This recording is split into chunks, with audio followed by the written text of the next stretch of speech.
بسم اللہ الرحمن الرحیم۔ السلام علیکم ورحمۃ اللہ وبرکاتہ۔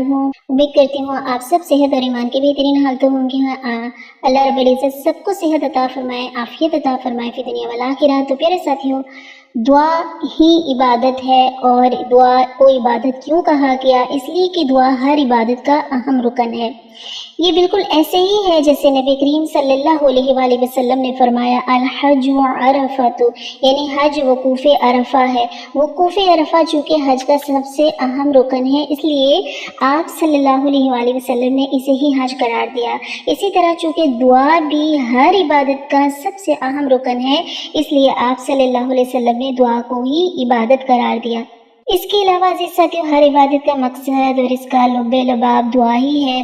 چنانچہ ہم دیکھتے ہیں کہ نماز جیسی اہم عبادت پوری کی پوری دعا ہے۔ اس کا آغاز بھی دعا کے ساتھ ہوتا ہے، اختتام بھی دعا کے ساتھ ہوتا ہے۔ اس میں دعائے ثنا بھی ہے، دعائے طلب بھی ہے، تکبیر تحریمہ کے بعد دعائے استفتاح بھی پڑھی جاتی ہے، اور ادھر سلام پھیرنے سے پہلے بھی دعا ہی ہوتی ہے، بلکہ خود سلام بھی ایک دعا ہے۔ پھر سورۃ الفاتحہ بھی دعا ہے، جیسے ہر نماز کی ہر رکعت میں جو ہے اسے پڑھنا لازمی ہے، یعنی سورۃ الفاتحہ کو۔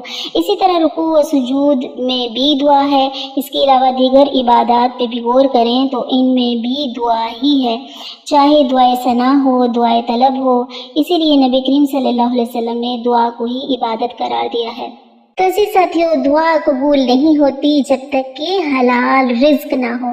تو حلال رزق کے لیے ہمیں اللہ تعالیٰ سے دعا کرنی چاہیے، اور حرام سے بچنے کے لیے بھی اللہ سے دعا کرنی چاہیے، کیونکہ لا حول ولا قوت الا باللہ کہ اللہ تعالیٰ ہی ہمیں حرام سے بچا سکتے ہیں، اور حلال روزی کا اہتمام اللہ تعالیٰ ہمارے لیے کر سکتے ہیں بے شک۔ اور اس کے لیے نبی صلی اللہ علیہ وسلم نے بہت خوبصورت دعا سکھائی ہے، آج ہم پڑھنے جا رہے ہیں، جو یاد کرنے جا رہے ہیں اور اپنی دعاؤں میں شامل کریں گے۔